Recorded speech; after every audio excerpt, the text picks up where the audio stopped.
There are moments in your life when a single overheard sentence rearranges everything you thought you knew about yourself. Not gradually, not kindly, but all at once. Like someone yanked the tablecloth and every piece of china you'd spent 29 years carefully setting in place came crashing to the floor. I had one of those moments on a Sunday evening in November.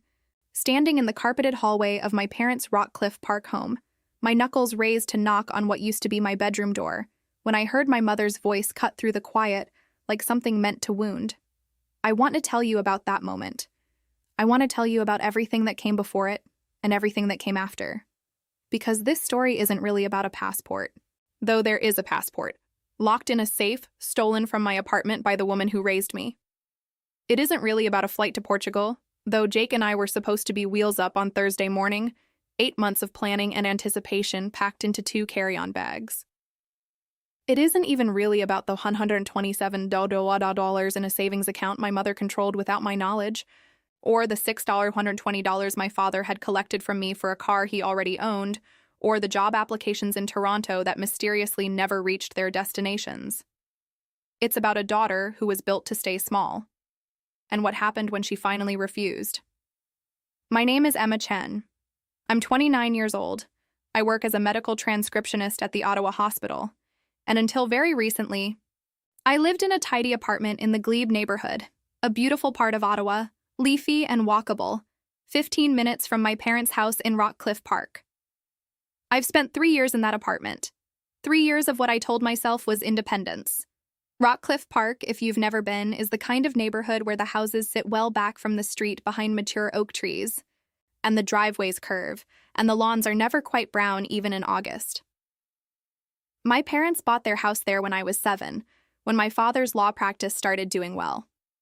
Edward Chen, corporate law, the kind that involves trusts and estates and the complicated arrangements people make to hold on to their money across generations. My mother, Patricia, had been an interior designer before she stopped working to raise me and my younger brother Daniel. They were a handsome family, organized, successful, devoted to each other, and, I'd always believed, to us. I was the good daughter. Daniel was the one who pushed back, who argued, who eventually moved to Vancouver at 24 and only came home at Christmas. He and my parents had a careful, functional distance. I was the one who stayed. I was the one who called every Sunday. I was the one who drove over for dinner on short notice and helped my mother pick out bathroom tile and sat through her friends' stories about their children's accomplishments at family gatherings without once suggesting I had accomplishments of my own. I was, in the language I've come to understand since, compliant. Looking back at it now, and I've done a lot of looking back these past few months, I can trace the architecture of it, the way they talked about me. Affectionate, always, but in a register that subtly positioned me as incompetent. Emma's our dreamer, my father would say, in that warm, indulgent tone that somehow left me feeling faintly embarrassed about whatever I'd been dreaming. She'd lose her head if it wasn't attached. My mother's version was gentler, but had the same effect. Emma needs a little extra care. At 29, this was still how she introduced me to people. I'd absorbed it the way you absorb weather. You don't decide to believe the sky is gray. You just look up and that's what you see. But other people had been trying to open windows. I just hadn't been ready to let the air in. Jake was the first one who named it directly. Jake Mercer, my boyfriend for the past 2 years, a flight attendant based out of Toronto Pearson, the kind of man who shows up to every situation with calm competence and an easy laugh.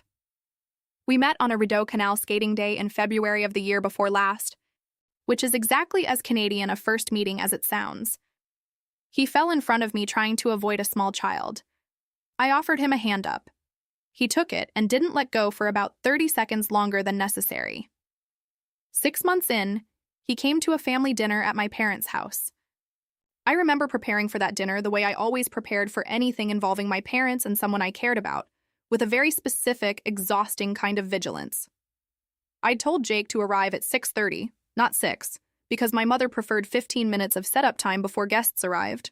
I'd warned him that my father would ask professional questions early, framing them as genuine interest when they were really a form of categorization. I'd told him not to mention that he'd been to the same neighborhood in Lisbon I'd mentioned wanting to visit, because my mother would want to know every detail about his travels, and then somehow turn the conversation back to why international travel was so tiring and overhyped. I'd prepped him like I was briefing someone before a delicate negotiation. He'd listened to all of it with a small patient smile that I couldn't quite interpret at the time. I understand now that he was listening to what I was saying underneath what I was saying. Dinner itself was beautiful in the way my mother always made things beautiful. The good china, the centerpiece from the florist she'd used for 20 years, the roast that had been in the oven since noon. She was charming and warm and interested in Jake in a way that felt genuine and was probably at least partly genuine. My father asked about the aviation industry and whether Jake found the lifestyle sustainable long-term, which I'd predicted almost word for word. Jake answered everything with easy confidence, not performing, just present. But there were moments. The way my mother refilled my wine glass without asking, and then, when I put my hand over it, looked at me with a small, indulgent smile and said, "One more won't hurt, Emma. Don't be boring." The way she caught Jake mid-sentence while he was telling a story about a delay in Singapore and redirected the conversation to something she'd seen on a travel program, and how I watched Jake pause and then simply wait, and how none of it seemed to register with anyone else at the table. The way my father said, over dessert, "Emma could use someone stable. She tends to float." And I laughed along because I'd been laughing along my entire life, and Jake's fork stilled for just a fraction of a second on his plate. After dinner, while I was helping clear the table, my mother touched my arm and murmured, just for me, "He's handsome, but what does he actually want, Emma? Flight attendants move around so much." I nodded and said, "I know." I know. The way I'd nodded and said, I know, my whole life. I didn't think anything of it. That was the remarkable part. I did not think anything of it at all. On the drive home, he was quiet for a while, watching the streetlights on the Queensway scroll past. Then he said carefully, "Do they always do that? Answer for you?" I didn't know what he meant. "You were telling the story about the difficult patient case at work, the one you told me about last week, the one where you caught the medication error. Your mom interrupted you halfway through to finish the story. You just stopped. You let her take it. Like it was normal." "She just gets excited," I said. "Emma." He glanced over at me. "You were talking. She talked over you, and you thanked her." I'd laughed it off. He let it go. But he noticed things after that, and eventually he'd quietly point them out. Not in a critical way. More in the way someone shows you something you have paint on your face. Not to embarrass you, just because you'd want to know.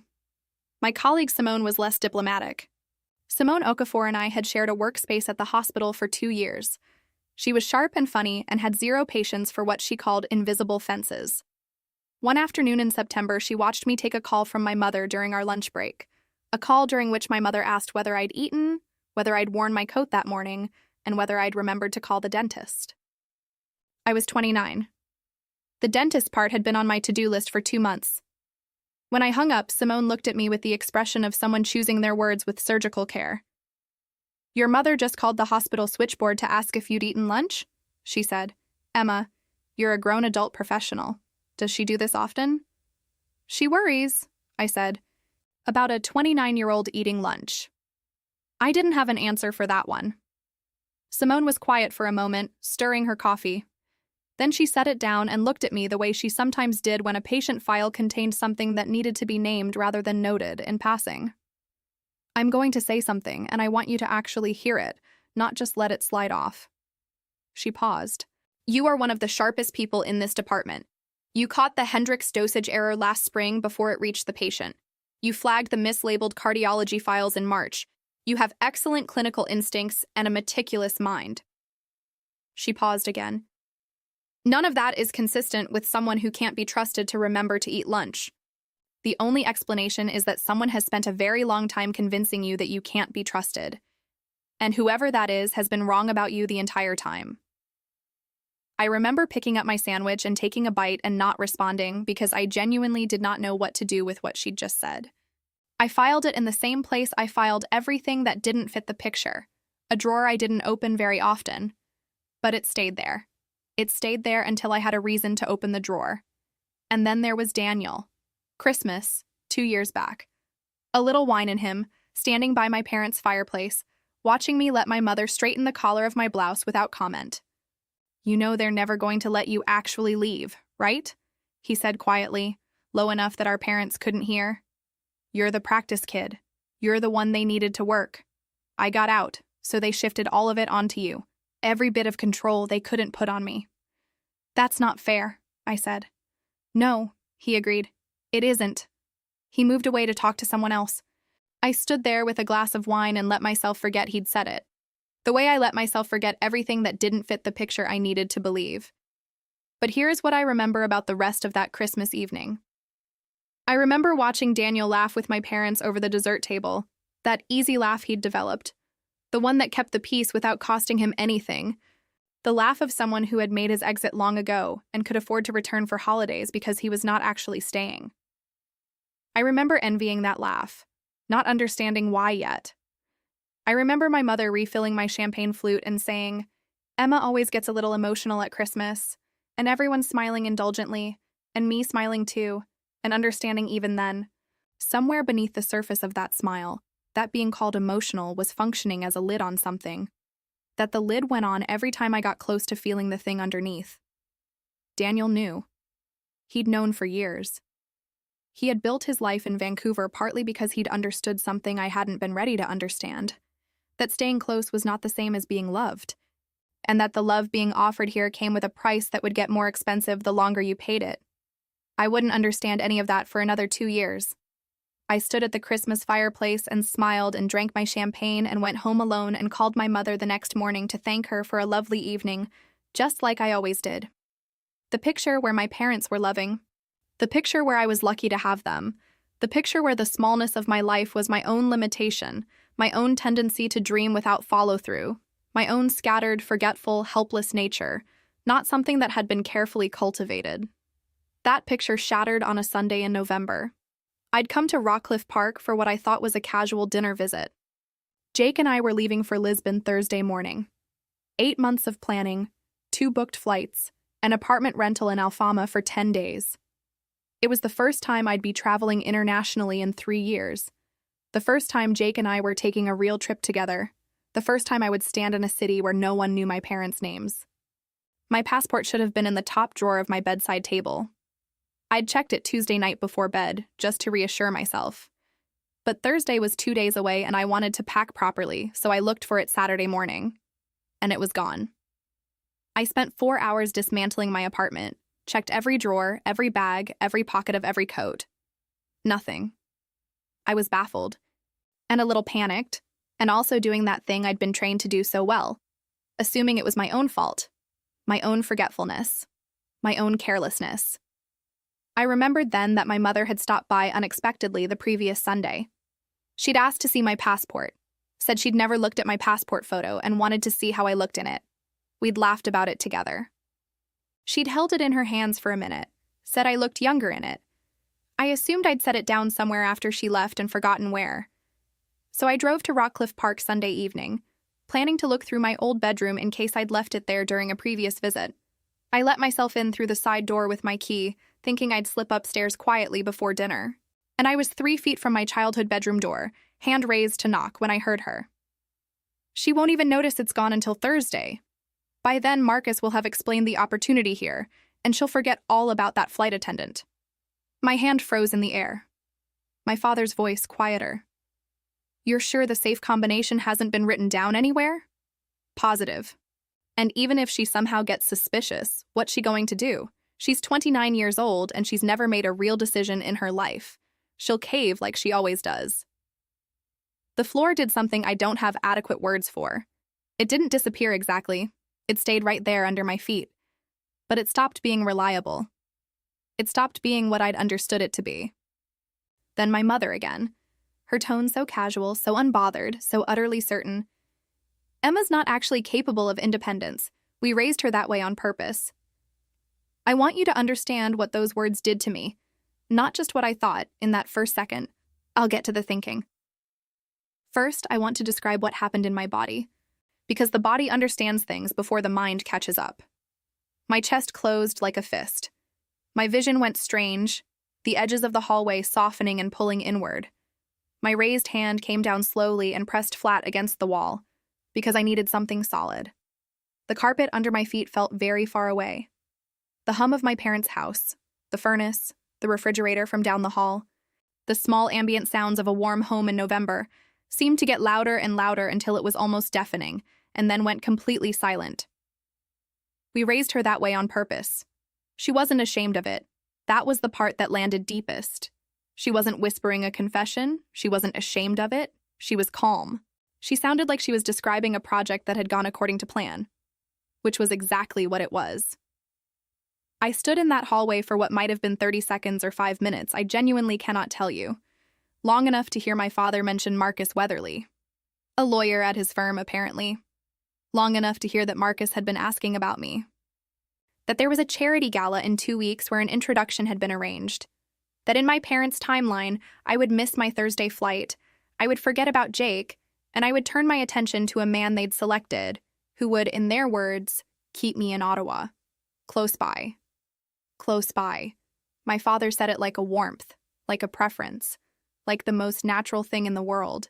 Long enough to hear my mother explain that Jake's failure to come to the door when he picked me up, he texted from the car, a thing she'd apparently noted and catalogued, was evidence that he wasn't serious about me. Long enough to hear her voice carry that relaxed confidence that had always made me feel like she simply knew things I couldn't access yet. Like she had a kind of wisdom I was still too young for. That confidence had been her greatest tool. It had kept me trusting her through every decision she'd made for me, because she always sounded so certain. Uncertainty was for me. Certainty was hers. I backed away from the door. Step by step, slow and soundless, until I reached the top of the stairs.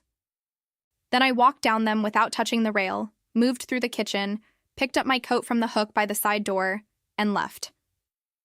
In my car, I sat for a moment with the engine off. The November air was cold enough that my breath clouded in front of me before the heat came up. Rockcliffe Park in November looks like a painting of itself. All bare branches and golden streetlights, and the kind of respectable quiet that suggests nothing complicated ever happens here. I texted my mother, "Not feeling well, can't stay for dinner. See you soon." She sent back a heart emoji. I sat with the phone in my lap and stared at that heart emoji for a long time. One small red heart. The language of warmth, of care, of connection. The language my mother had always spoken fluently. The language I'd grown up treating as evidence of love. Even now, even 5 minutes after what I'd heard in that hallway, she sent a heart emoji. Because that was the thing about the way she operated. It was seamless. There was no visible seam between the love and the control. They had been woven together so tightly for so long that she probably couldn't see the seam herself. I thought about that word she'd used. Purpose. We raised her that way on purpose. Purpose implies intention. Intention implies awareness.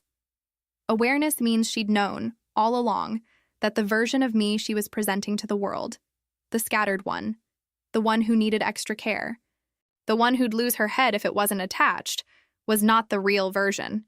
She had built the false version deliberately, and then lived alongside it as though it were true. I sat in that car in the Rockcliffe Park driveway for another 10 minutes, maybe more. The furnace of the house ticked behind me. The neighbor's kitchen light was on, and I could see a woman moving around inside. The ordinary domestic choreography of a Sunday evening. Down the street, someone's dog was being walked by a figure I recognized as the Hendersons' teenage son, both of them moving slowly in the cold, neither in a hurry. Ordinary Sunday, ordinary November. And I sat in my car and understood that my entire adult life had been arranged around me. The way furniture is arranged in a room you've never been allowed to rearrange, and I had thanked the arranger for keeping things so neat. I drove back to the Glebe and I sat at my kitchen table and I started looking at my life like it was a crime scene. Because here is what I knew for certain. My passport was in their safe. They had taken it from my apartment deliberately, with a specific intention to prevent a specific outcome. They had discussed it and agreed and executed it and felt perfectly comfortable with all of it. And if they were capable of that, if that was something they could plan and carry out without a flicker of guilt, then I needed to understand the full scale of what I was dealing with. I started with my email. I'd wanted to live in Centertown when I was apartment hunting 3 years ago. Centertown was convenient to the hospital, walkable, more central. I still had the search threads. I pulled them up and read through them with new eyes. Every downtown listing I'd liked, my mother had objected to. Too noisy. Parking issues. She'd heard something about the building management. This one had a bad vibe. She didn't know why. Just trust her. The Glebe listing she'd forwarded me, unprompted, in the middle of my search. Isn't this one nice? So safe. So quiet. Beautiful neighborhood. 15 minutes from their house. I kept looking. When Jake and I started getting serious about Toronto, he was based there, I was in Ottawa. We'd had the conversation about what long-term looked like. I'd applied to 3 positions in Toronto. Medical transcription, same work I did in Ottawa, good opportunities. I had the applications in my sent folder. I'd never heard back from any of them. Not unusual, I'd told myself. Applications go unanswered all the time. But my father maintained my laptop for me. Had for years. Helped me set it up, managed the updates, occasionally cleaned it up when it ran slow. He had my passwords, all of them, my email, my everything. Because I was scattered. Because I was bad with technology. Because it was just easier to let him handle it. What if he hadn't just maintained it? I couldn't prove email tampering that night. But I filed the thought where it needed to go. The car. I'd been making payments of $340 a month for 2 years, directly to my father's account, because my credit wasn't established enough to secure a car loan on my own. Or so he'd explained when he offered to purchase the vehicle in his name and let me pay him back. The car was a used Honda Civic, 2019. Reasonable price, reasonable payment. An act of paternal generosity. I requested the title documentation from Service Ontario online that night. 3 days later, the email arrived. The car had been fully paid off 18 months ago. 18 months. I'd made $340 monthly payments for 18 months to a car that was already owned free and clear. $6,120. My father had collected $6, $120 from his daughter for a car she'd long since fully paid for, keeping the fiction of a payment plan alive because, why? Because it was another financial string, another reason I needed him, another number on the ledger of my helplessness. I had to put the documentation down and walk to my kitchen and stand at the window for a while looking at the street below, the Glebe at night in November. Bare trees, amber streetlights, a couple walking a dog on the opposite sidewalk, their breath making small clouds in the cold. My father was a lawyer, a man who made his career navigating the fine line between what was legal and what was not. And he had, deliberately and consistently, charged his own daughter for something she didn't owe him. But the worst thing, the thing that made everything else look like a prologue, was in my bank account. I'd always been bad with money. Everyone said so. I made a decent salary at the hospital, not extravagant, but enough to live comfortably. And yet I never seemed to have much in savings. I was always vaguely short, always a little behind, always not quite building the cushion I meant to. I'd assumed it was my habits, my spending, my failure to track things properly. I'd assumed it because I'd been trained to assume my failures were mine. I logged in that night and I looked, really looked, added up my actual monthly expenses against my income. Even being conservative, there should have been roughly $800 left over every month. I searched my transaction history going back 2 years, and there it was. A recurring automatic transfer, $800 per month, moving from my checking account to a joint savings account my mother had opened for my future when I was 17. I'd signed paperwork for it as a teenager. I'd been told it would grow quietly in the background as a safety net. I'd trusted this and paid it almost no attention. The account currently held $127,000. I sat at my kitchen table in my apartment in the Glebe, in the neighborhood my parents had chosen for me, in the city my parents had kept me in, and I looked at that number for a long time. $127,000. My earnings, my savings, my money. In an account my mother had access to, that I had handed over year by year while telling myself I was bad with money, that I couldn't manage things on my own, that I needed help. You're probably asking the same thing I started asking myself. How does a grown adult not notice this? How does a 29-year-old not see $800 leaving her account every month?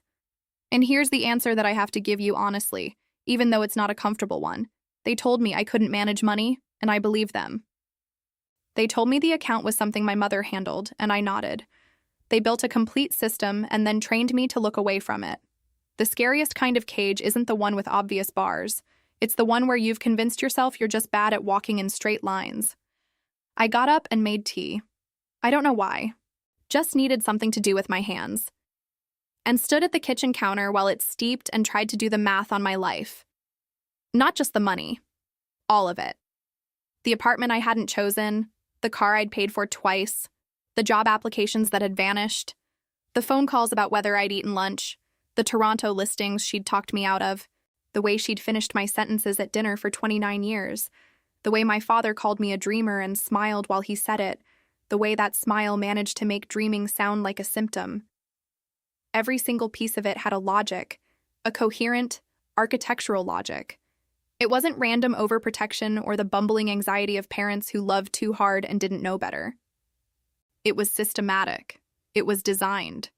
The financial control, the geographic control, the relationship surveillance, the confidence erosion, these weren't separate things. They were load-bearing walls in the same structure. A structure built to keep one person inside it. I poured the tea out without drinking it and went back to the table. I opened a new document on my laptop, the same laptop my father had accessed and maintained for years, and I started typing. Not a letter, not a complaint, nothing formal yet, just a list. Every incident I could recall, in rough chronological order, with dates where I had them. The Toronto applications and when I'd sent them. The apartment conversations I remembered. The specific listings she'd steered me away from, and what reasons she'd given. The car payment setup, when it started. What he'd told me about my credit. The savings account and how it had been framed when I was 17. I typed for an hour and a half. What surprised me was how much I remembered. Not the scattered, imprecise recall of someone who struggles to hold information. The crisp, detailed memory of someone who had been paying attention all along, who had simply been told that what she noticed wasn't important. Every conversation came back in its full texture.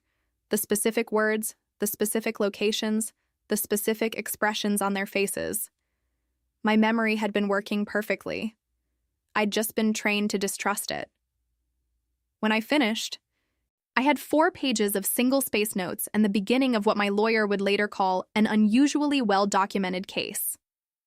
I sat back and looked at those 4 pages and felt something shift.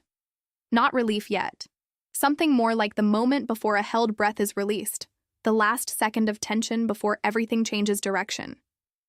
I needed someone outside all of this. Someone who could look at what I was seeing and tell me whether I was catastrophizing or whether I was seeing clearly. And that's when I thought of Linda. Jake had mentioned his mother, Linda Mercer, a few times. She'd passed away 2 years before Jake and I met. Cancer, fast. She'd been a family lawyer in Toronto for over 30 years. Jake had boxes of her files in his storage unit, had been meaning to shred them, but hadn't. He'd talked about her with the mixture of grief and pride that lives a long time in people who've lost someone they really admired. I called him. He picked up on the second ring. It was nearly 9 o'clock and he was finishing a layover in Vancouver. I told him everything. I talked for 45 minutes without stopping. When I finally went quiet, there was a long silence on the line. "Emma," he said finally, and his voice had something in it I hadn't heard before. A careful, controlled anger. "My mom knew your dad." He stopped, reorganized. They had a case together, some kind of trust dispute, maybe 6 years ago. She mentioned it once, not long before she died, said it had stayed with her, said the father in the case was trying to maintain financial control over an adult daughter through a conservatorship arrangement, essentially having her declared unable to manage her own affairs so he could keep controlling the money in trust. My mom thought it was abusive. She withdrew from the case because of ethical concerns. He paused. She mentioned your father's name, said he seemed to think it was perfectly reasonable, that parents had a right to protect their children from poor judgment indefinitely, even into adulthood. I had stopped breathing somewhere in the middle of that paragraph. "I'm flying back to Toronto tonight," Jake said. "I'll go through her files. I'll call you when I know something." I sat on my kitchen floor after he hung up. Not dramatically. I just slid down the cabinet and sat there because the chair felt like too much. The kitchen floor was cold and the light was on, and outside the November city was doing its quiet late Sunday thing. And I sat there and thought about Jake flying back from Vancouver specifically to go through his dead mother's files in a storage unit at 11 o'clock at night because of me. I thought about the way his voice had sounded. That careful, controlled anger. Jake was not an angry person by temperament. He had the easy patience of someone who'd spent years handling delayed flights and nervous passengers and every variety of human distress at 37,000 feet. I had watched him navigate a missed connection with a traveling family of 5. 2 kids, 1 screaming, 1 with an ear infection. And he'd gotten them rebooked and given the kids his snacks and made the parents feel like everything was going to be fine, all without ever seeming rattled. That was Jake. The anger in his voice had been precise, the kind that doesn't flare, doesn't raise the temperature, but has a weight to it that makes you understand. The person has understood the situation completely and is doing something specific with the understanding. He called at 11 p.m. I could hear the rustle of paper boxes in the background, the careful sound of old documents being handled. "My mom kept memos," he said, "notes on cases and conversations. I found the one about your dad." He read it to me. Linda Mercer's handwriting, preserved in a box in a storage unit in Toronto 5 years after she'd written it. Edward Chen had discussed the conservatorship case with a casualness that had disturbed her. He'd discussed parenting philosophies. He'd spoken about the appropriate management of adult children who lacked good judgment. He'd spoken as though this were simply good stewardship, not control. And Linda Mercer, a careful and ethical woman, had written, "Edward Chen appears to be describing his own parenting philosophy. Concerns about his daughter Emma, age 23 at time of conversation. At the time of Linda Mercer's notes, I had been 23 years old and she had seen what was being done to me. She hadn't known me. She'd met my father across a professional table and known me anyway." There was a silence after Jake finished reading, and in that silence I understood something about how the world works. About how people who've never met you can sometimes see you more clearly than the people who raised you, because they have no investment in the story. Linda Mercer had looked at my father's casual words and looked through them to what they implied, and what they implied had bothered her enough that she'd written it down and kept it. A woman I had never met, who had worried about me anyway. "She sounds like she was extraordinary," I said. "She was," Jake said. "She would have liked you." And then quietly, "She would have been furious on your behalf." I put the phone on speaker, set it face up on my kitchen table, and pressed both hands flat against the wood and breathed. Outside, the November glebe was quiet and dark. Inside my chest, something was happening that I don't have a perfect word for. It was not sadness. Sadness had come and gone in waves all evening. It was not just anger, though there was plenty of anger. It was something more like ignition. The scattered, forgetful, helpless person they had raised me to be. She wasn't here anymore. She had never actually been here. She had been a performance I gave because I thought it was true. But truth has a way of revising itself when you're finally ready to receive it. I woke up Monday morning with a list. I had 4 days until I was supposed to leave for Portugal. I had 4 days to dismantle 29 years of careful architecture and make myself unreachable by Tuesday evening, when my parents would expect their usual weekly call. The list was methodical. The list was calm. The list was every phone call, every document, every institution I needed to contact, in order. First, the bank. I walked into a branch Monday morning at 9 o'clock, asked to speak with an account manager, and explained that I needed to remove a joint account holder from my savings account and transfer the full balance to a new individual account at a different institution.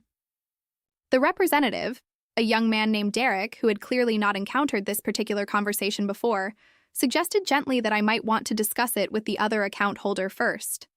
I looked at him steadily and said, "That's not necessary." He processed the paperwork. He had one more thing to say, in the careful tone of someone wanting to cover all the bases. "Is there any concern about, coercion? Are you doing this of your own free will?" He phrased it with the delicacy of someone reading a script designed for exactly this kind of Monday morning visit. He phrased it like a protocol question, almost embarrassed to ask. I told him yes, completely voluntarily, and watched him visibly relax. But I noticed that he'd asked. I noticed that the situation was visible enough. A young woman removing a family member from an account, calm but resolute, that a bank employee at 9 in the morning had wondered if he needed to check. By noon, $127. $0 was in an account my mother had never heard of and could not access.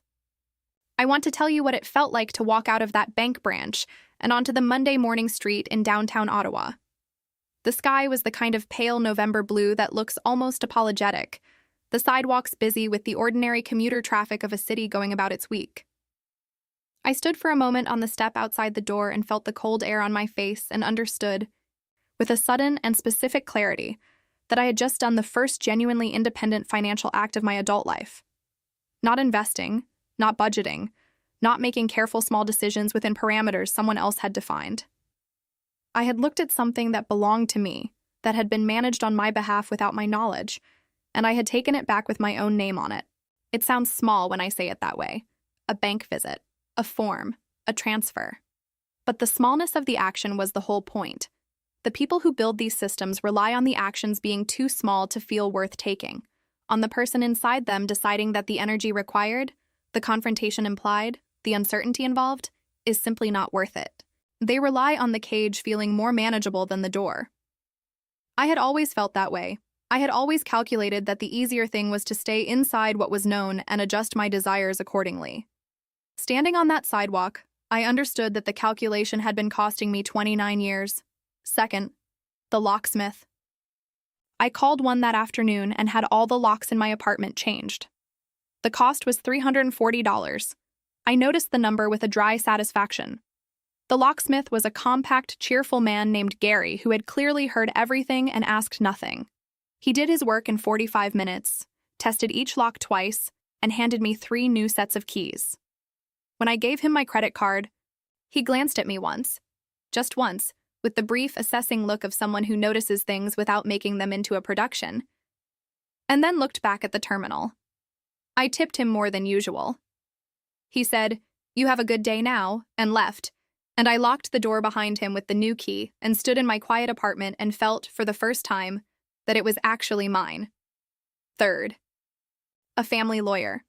I'd found her name through the Law Society of Ontario's online referral service, a woman named Catherine Dawes, whose website described a practice that included financial coercion and family dynamics cases. I called her Tuesday morning. She listened to everything I had compiled without interrupting.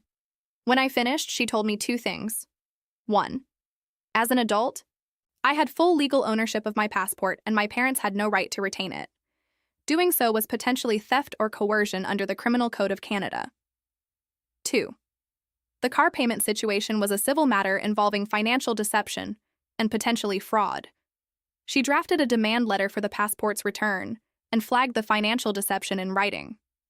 She also noted, carefully, that a copy of certain information sent to the Law Society of Ontario might motivate my father to resolve things quickly.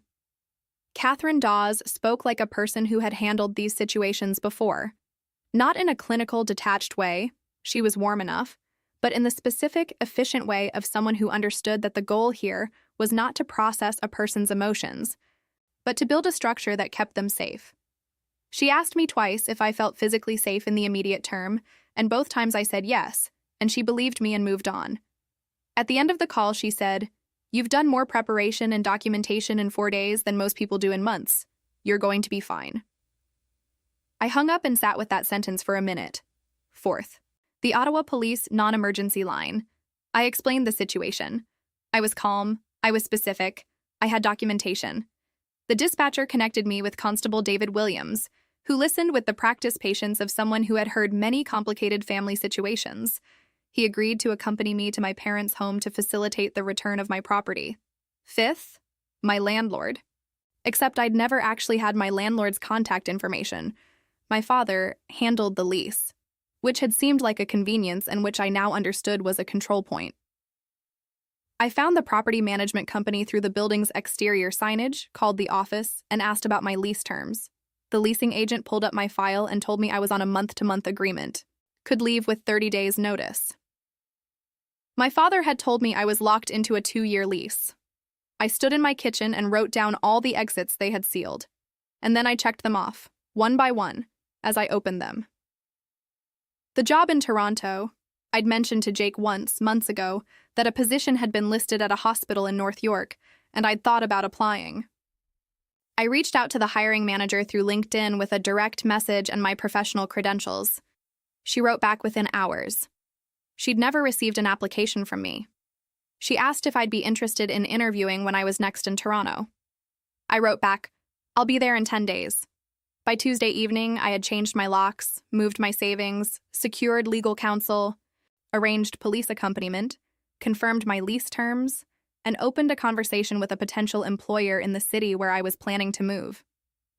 I had also written everything down: dates, amounts, documented specifics, in a notebook that I photographed and backed up to a cloud account my parents didn't have access to. Marcus Weatherly. I'd gotten his name from the overheard conversation. A quick search confirmed he was indeed at my father's firm, a younger partner whose photograph showed a pleasant-looking man who had absolutely no idea he was the subject of a scheme. I called the firm Wednesday morning, asked for Marcus by name, and when he picked up, I introduced myself and said, as simply as I could, "My parents appear to have told you something about me that led you to consider asking me out. I want you to know that I was never consulted. I'm in a relationship and I'm not interested. I also think you should know this was their initiative, not mine." There was a silence. Then Marcus Weatherly said very quietly, "I had no idea. I'm so sorry. Your father mentioned you recently in a way that suggested I should have asked more questions. I apologize." He paused again. "I'll be speaking with your father about being reassigned to a different partner." I thanked him and hung up. Thursday morning, the morning Jake and I were supposed to be on a plane. I drove to Rockcliffe Park with Constable Williams and his cruiser behind me. The November sky was low and gray, the kind of Ottawa morning where the cold is wet and the bare oaks along the parkway look like architecture. I'd driven this road 1,000 times. Rockcliffe Park in the morning, the quiet of it, the manicured propriety of it, every house behind its trees with its curved driveway and its understated wealth. My parents' home at the end of their tree-lined street, the house I'd grown up in, with its winter planters on the front steps, and the green door my mother had chosen from a book of paint colors, and my father had said was perfect, absolutely perfect. I rang the doorbell this time. I didn't use my key. My mother opened the door in the first 30 seconds. She was dressed as she always was, put together, easy, the way she made everything look effortless, the way she'd always made it look effortless to be her. She saw me and her face opened into the warm expression I knew better than any other expression in my life. Then she looked past me and saw Constable Williams on the front steps, and I watched the warmth change into something else. Something I'd never seen on her face before. For 29 years, she had looked at me with certainty. Her certainty about herself, about her assessments, about the world and our place in it. Even in moments of conflict, she had the composure of someone who has never seriously doubted her own correctness. That composure, for the first time, broke. "Emma, what's going on?" My voice was steady. I'd practiced this, not because I needed a script, but because I needed my body to understand that I wasn't angry. I wasn't pleading. I wasn't the daughter who would cave like she always does. I was someone who had made a decision. "I'm here for my passport," I said. "I know it's in your safe. You took it from my apartment without permission. I need it back now." My father appeared behind her. He was in his weekend clothes, a cashmere sweater, the kind he wore on casual Saturdays. He looked at Constable Williams with the evaluating look of a man who has spent his career reading rooms, and then he looked at me with something that was almost paternal concern, but had a calculation underneath it, that I could see now. Could see for the first time, because I knew what I was looking for. "Emma, sweetie, let's go inside and talk about this.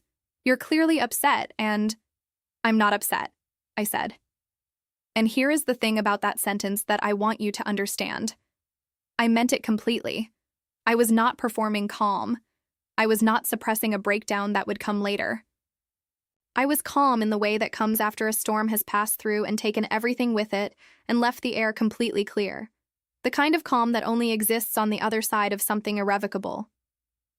"I'm collecting my property," I continued. You can give me the passport voluntarily, or Constable Williams can explain your legal obligation to do so. My father is a brilliant man, he is. Whatever else he has done and is and represents, he is genuinely intelligent and he has spent decades reading people and situations and finding the angle that works. I could see him searching for that angle now, looking at me and looking for the version of me he knew. The one who would soften, apologize, suggest maybe she'd overreacted, agree to come inside and have tea and let the whole thing dissolve back into the comfortable arrangements of before. He couldn't find her. She wasn't here. We were keeping it safe, my mother said.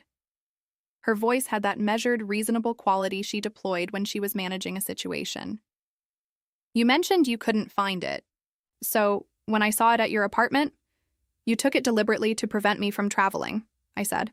I heard you. Sunday evening, I was outside my bedroom door. I heard the entire conversation. The color left my mother's face. Not gradually, all at once, like water draining from a glass. You said, I continued, and I watched every word land, that you raised me to be incapable of independence, on purpose. You said I'd cave like I always do. You discussed Marcus Weatherly and a charity gala and how I'd forget about Jake once I missed this trip. The silence on that front porch was total. Constable Williams was still and quiet behind me. The gray November morning held its breath. My father tried his lawyer voice, the one that makes everything sound reasonable, contained, appropriately framed. Emma, you were eavesdropping on a private... In my own childhood home, I said. While you were planning to sabotage my passport, my relationship, and my ability to make my own choices. I took out my phone. I'd organized everything. I didn't need to look, but I looked anyway. Because I wanted them to see that I had documentation, that I had receipts, that the scattered, forgetful Emma they'd raised was standing in front of them with a file. Let me tell you what I've confirmed in the past 4 days. The car I've been making payments on, I have the title from Service Ontario. It was paid off 18 months ago. You've collected $6, $120 from me since then for a car you already owned. That's financial fraud. My father's jaw tightened. The savings account you manage? I removed you as joint account holder Monday morning and transferred the full balance of $127,000, which is my money, to an individual account. The apartment lease you told me locked me in for 2 years. I called the property management company. It's month to month. I've given notice. I let that settle for a moment. My mother made a small sound, almost involuntary, something between a breath and the beginning of a word.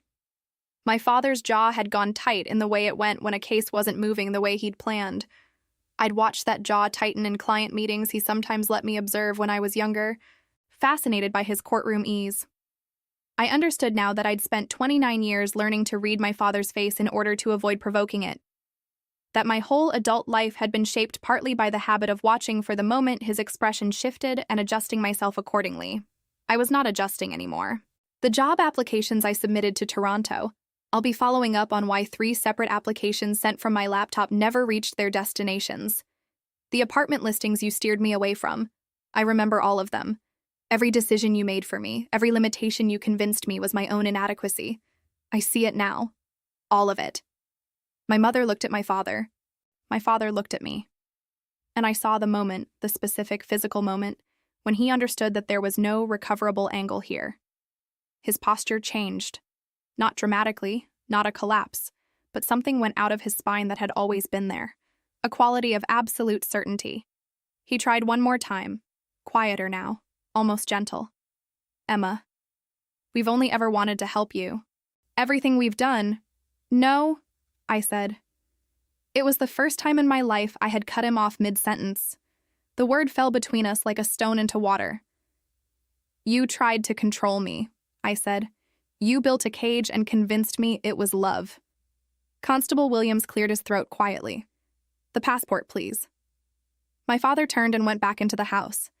My mother and I stood on the front steps looking at each other.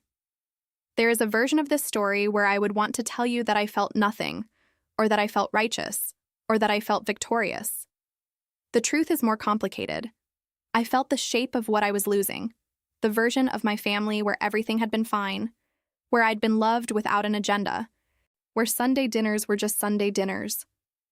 I had never actually had that family, but I had believed in it, and believing in something for 29 years means its loss is real, even if the thing itself was not. My mother looked at me with an expression I had never seen on her face. She looked uncertain. Then my father returned with my passport and held it out to me. Not with grace. Not with any of the warmth or dignity the moment might have allowed him. He held it out like he was discarding it. I took it, held it in my hands for a moment. That small blue booklet with the Canadian maple leaf on the cover, 48 pages of blank stamps waiting to be filled. The weight of it was extraordinary. And then my mother made the mistake that I had been, in some part of myself, braced for. Because here is what I have learned about people who have built their sense of self around a specific superiority. When they lose their footing, they don't reach for humility. They reach for the same weapon that's worked before. They reach for condescension. She drew herself up. The uncertain expression hardened back into something more familiar. That bored, certain, slightly above it all tone that had shaped my understanding of myself for 3 decades. "Fine," she said. The word was crisp. "Fine. You want to run off to Europe with some flight attendant who will probably leave you in 6 months? You want to move to Toronto and struggle because you don't know how hard the real world is?" I didn't respond. I let her go. "Go ahead.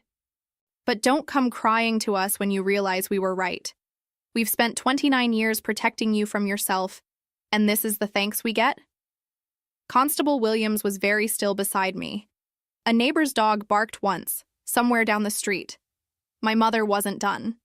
Something had cracked in her composure.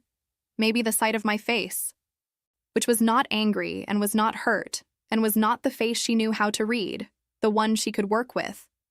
And what came through that crack was the unfiltered version, the thing that had been there all along under the reasonable voice and the heart emojis and the calls about whether I'd eaten lunch. "You think Marcus would have looked at you twice without our help? You think you got that hospital job on your own merit? Your father made calls. We've been building your entire life because left to yourself you'd have nothing." She said it like it was a weapon. She said it like she was removing something from me, stripping away some delusion I had, returning me to reality. What she didn't know, couldn't know, because she had never really looked at me, was that she was handing me the last piece of evidence I needed. Not for any legal proceeding. For myself. For the part of me that had absorbed 29 years of their version of me and still, in some small stubborn corner, wasn't sure. Now I was sure. Constable Williams cleared his throat again. "Is there anything else needed here?" "One more thing," I said. I turned back to my mother. Her color was still high, her chin lifted, the look of someone who has said the unsayable and is committed to it now. My father had retreated slightly, standing in the doorway with his face very carefully arranged into nothing. "Marcus Weatherly," I said. "I called him Wednesday morning. Told him my parents had been trying to arrange an introduction without my consent and that I wasn't interested. He was mortified. He asked to be reassigned to a different partner at the firm." My father's face went from carefully blank to something close to purple. "You'll regret this," my mother said. And I looked at her. My mother. The woman who had held me and sung to me and told me what to think about myself for 29 years. And I said the truest thing I have ever said in my life. "No," I told her. "I really won't." I turned and walked back to my car. Constable Williams walked with me to the end of the driveway, thanked me for my calm during the interaction, and suggested I keep documentation of everything going forward. I thanked him. I got in my car. I set my passport on the passenger seat where I could see it. I sat there for just a moment before starting the engine. The green door of my parents' house was visible at the end of the driveway, the one my mother had chosen so carefully from the book of paint colors. It had always seemed to me like an inviting color, a welcome color, a come-home color. I looked at it and understood that colors are only what you believe them to be, and that what I had believed about that door, what I had believed about that house, that family, that life, had been a story told to me by people who needed me to believe it. The green door did not move. No one came out. The November morning held the scene in amber stillness, like something preserved under glass. I started the engine, pulled slowly out of the driveway and onto the quiet Rockcliffe Park street, with its bare oaks and curved driveways and the respectable, understated silence of a neighborhood that kept its complications behind closed doors. I had lived adjacent to this silence my whole adult life. I had mistaken it for safety. I drove away from Rockcliffe Park and I did not look in the rearview mirror. Jake and I missed our Thursday flight. We ate the change fee, $200 each, a number I will always remember because it was the most worthwhile $400 I have ever spent. We rescheduled for Saturday morning, and in the time between Thursday and Saturday, I finished what I'd started. Before I go further, I want to say something about Jake here because I think it matters and I don't want it to get lost in the narrative of what I was doing. Jake did not rescue me. I want to be clear about that because the shape of this story might suggest a version where a man arrives and solves everything, and that is not what happened. What Jake did was something quieter, and, I think, rarer. He saw me clearly from the beginning. He saw the person I actually was, not the performed version, not the scattered dreamer, not the woman who needed extra care. And he treated that person as real and capable and worth showing up for. He pointed things out when they needed pointing out and let me reach my own conclusions. He flew back from Vancouver at midnight and went through boxes in a storage unit because the situation required it, without drama, without making it about himself. And when I told him, in a torrent of words at 9 o'clock on a Sunday night, that my parents had taken my passport and hidden it in a safe and spent 29 years building a structure to keep me dependent, he did not try to take over.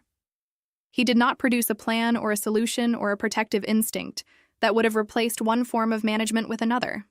He said, "I'll look into what I can find," and then he let me build the list.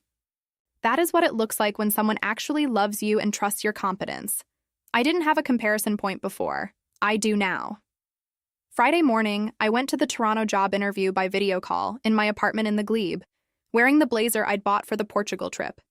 The hiring manager, her name was Dr. Reena Sharma, and she had the brisk directness of someone who respects other people's time, asked me 3 clinical questions and 2 about my work philosophy, and offered me the position before we'd been on the call 45 minutes. Medical transcription supervisor, a step up, a new city, 45 minutes. Friday afternoon, I began moving my things. Not everything, I didn't have time for everything. And Jake was coming from Toronto to help me on Sunday. But the important things. The things that were mine. Friday evening, my lawyer sent my parents the invoice for $6, $120, the fraudulent car payments, with a repayment deadline of 14 business days and a copy to the Law Society of Ontario, as my father's actions had involved financial deception by a licensed attorney. My parents paid it in full within 4 days. No call, no response, no explanation. The money arrived in my new individual account on a Tuesday morning, while Jake and I were walking through the Alfama neighborhood of Lisbon on our 4th day there. My phone buzzed with a bank notification. I stopped on a cobblestoned hill with terracotta rooftops below me and the silver thread of the Tagus in the distance, and I read the notification twice. Then I looked up at Jake. "It's done," I said. He looked at me the way he sometimes does, like he's pleased about something he doesn't have words for. Then he said, "Come on. There's a pastry place 2 streets down that Louisa from my crew swears by, and I've been thinking about it since Tuesday." We walked down the hill. The trams rattled past. The city smelled of salt air and espresso and something floral that I never identified but have never forgotten. I want to tell you about sitting in the apartment we'd rented in Alfama on our 3rd morning there, before Jake woke up and went to get coffee. The windows were open, wrought iron balcony, a view of the hillside and the river, the sounds of a city beginning its day. The light was different in Lisbon. That's not a romantic exaggeration. The light there has a particular quality in the morning, something to do with the latitude and the proximity to the Atlantic.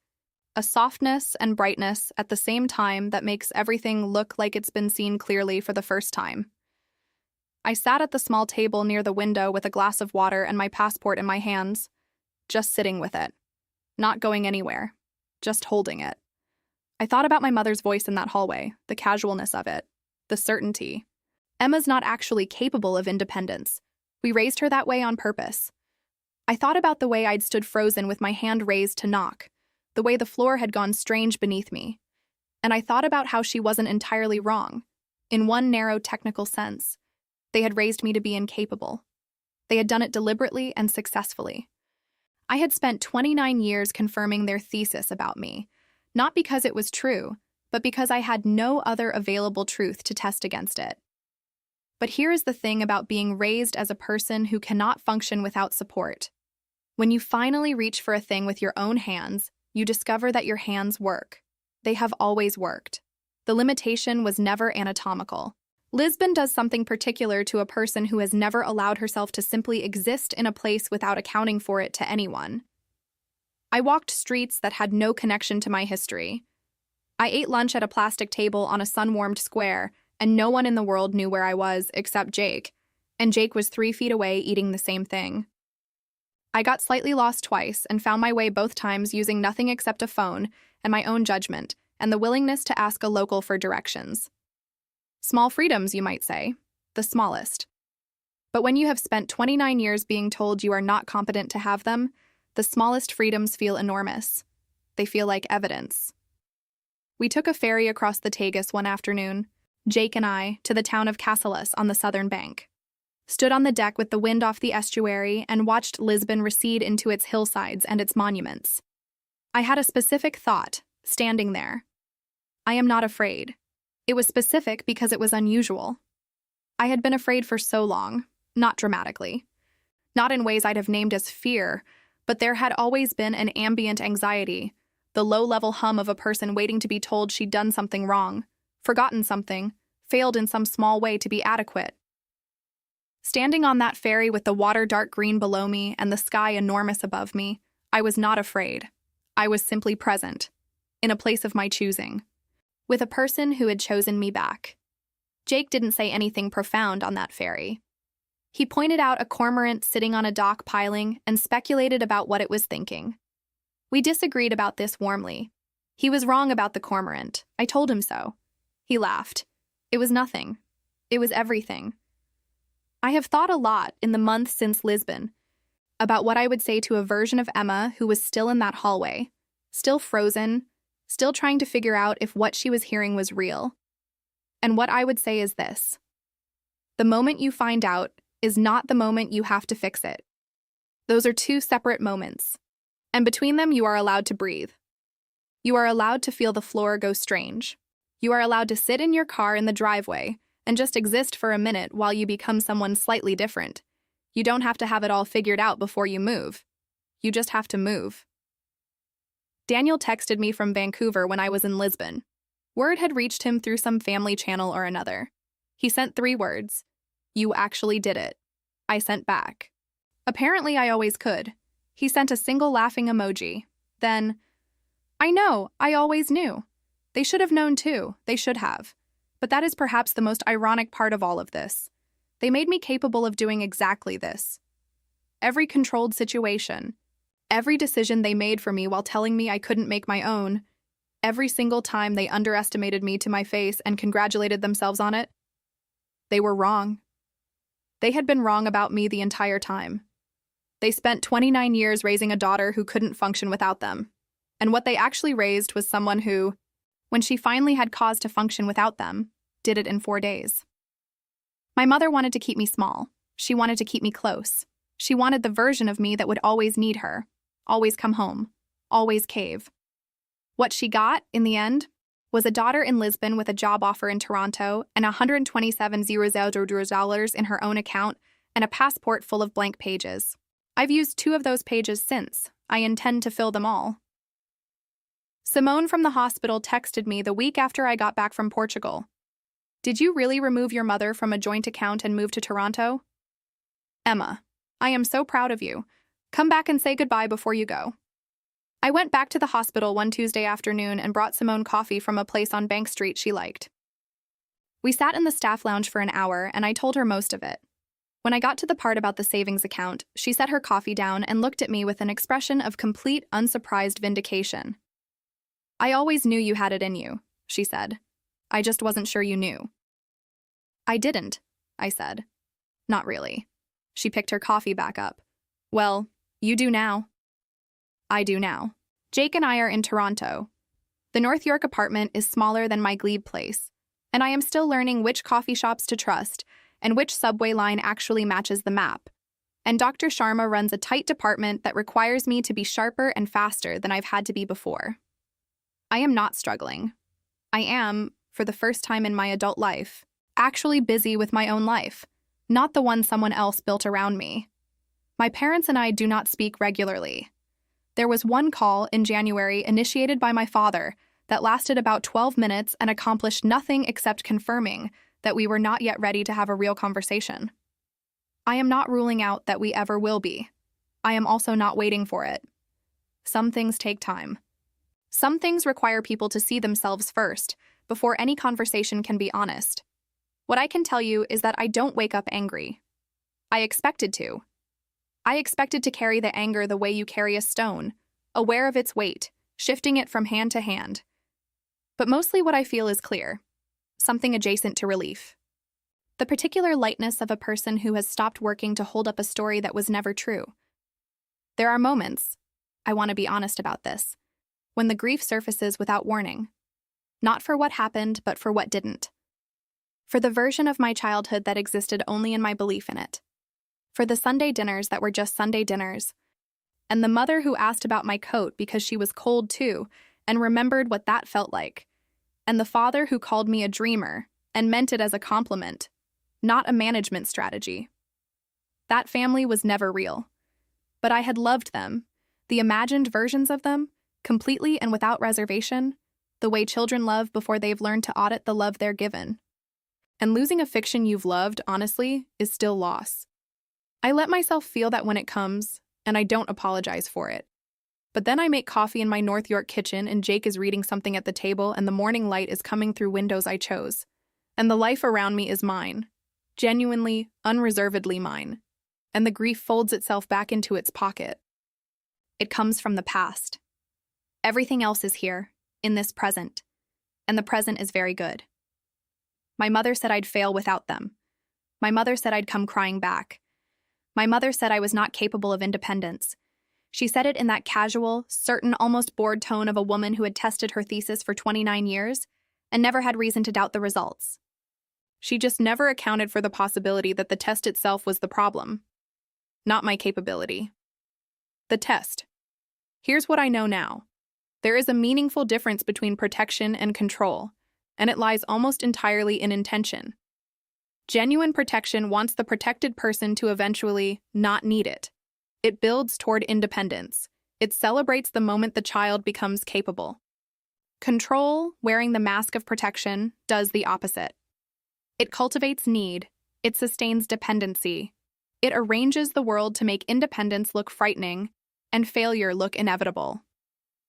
You can tell them apart by asking a simple question. What does the person offering protection do when you start to need them less? Research on family dynamics consistently shows that the children of controlling parents, the ones whose autonomy is systematically undermined, whose confidence is deliberately managed downward, don't lack capability. They lack evidence of their capability. They have been insulated from every experience that would let them test it. And the cruelest part is that when they finally test it and succeed, the people who limited them rarely acknowledge what they've accomplished, because to do so would be to acknowledge what they did. There is something else I want to say, for anyone listening who recognizes themselves in this story. Not in my specific circumstances necessarily, but in the texture of it. The way the limitations felt like your own. The way you had absorbed someone else's narrative about your capabilities so completely that it stopped feeling like a narrative and started feeling like the truth. The way you had become, over years of small consistent pressure, a person shaped to someone else's specifications and had thanked them for the shaping. If that's where you are not that person. You were never that person. You were a person being held at a specific size for someone else's reasons, and those reasons had nothing to do with what you were actually capable of. The capability was always there. It was waiting, the way water waits behind a dam, not weakened by the containment, just held. The dam is not permanent. I am not a cautionary tale about bad parents. I am, I hope, a testament to something more interesting. The resilience that exists in people who have never been allowed to find it. It was there in me at 23, when Linda Mercer was worried about me and writing it in her notes. It was there at 29 in that hallway. It was there in every job application, every Toronto listing, every move toward independence that my parents quietly closed off. I didn't build it. It was always mine. They just worked very hard to make sure I'd never find the door. I want you to hold that for a second because I think it matters beyond my particular story. The capability was always there. Not in some latent potential form that needed the right circumstances to emerge. It was there, active and present every single day. Every time I caught a dosage error at the hospital, every time I managed something difficult at work with precision and care, every time I remembered exactly what had been said in a conversation years ago, every time I organized a complex situation, every time I showed up and did the thing well, it was there. I had been walking past evidence of my own competence for 29 years and discarding it as insufficient, because the standard I'd been given required me to be incapable, and I had trusted the standard more than I trusted the evidence. Don't do that. Whatever standard someone else has handed you for who you are and what you're capable of, check it against the evidence first. The evidence in your actual life. The things you have actually done. That evidence is more reliable than anyone's certainty about your limitations. I found it. And I flew. If this story stayed with you, if you felt something in Emma's moment in that hallway, or in the way she spent 4 days dismantling everything her parents built around her, please hit the like button right now. It genuinely helps this channel reach people who need to hear stories like this one. And I really want to know, have you ever discovered something about your family that rewrote everything you thought you knew? Drop it in the comments. The conversation down there is always where the most honest things get said, and I read everyone. If you're not subscribed yet, please subscribe right now and hit the notification bell. New stories go up every week and you don't want to miss what's coming. And before you go, where in the world are you watching from? Drop your city in the comments and tell me what time it is there. We have people watching from every time zone, and I love knowing where this reaches. The video on your screen right now. I need you to watch it. It's a story about a woman who discovered her husband had been leading a completely separate life for 11 years, and the single document she found in a filing cabinet that brought the entire thing down. You think you've seen betrayal stories? You haven't seen this one? Click it. I'll see you there.